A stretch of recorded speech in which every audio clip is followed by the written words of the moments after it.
Hi guys, welcome to Tech Team channel. Hope you are doing well. In this video I'm going to be showing you how to create Gmail account without phone number. So I'm showing you the simple tutorial.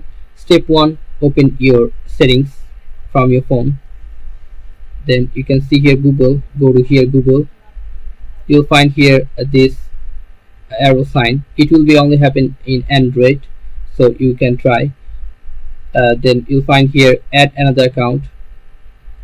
Then just choose or put here any email or phone. You don't just do it, just go to create account.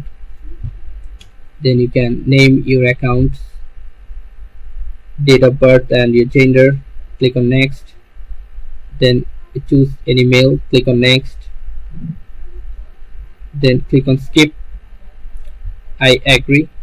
After click on I agree, your account will be created. So this is so simple guys. And guys, this is how you can do this. So guys, if you find this video helpful, then please give a thumbs up and don't forget to subscribe the channel. Thank you so much for watching the video.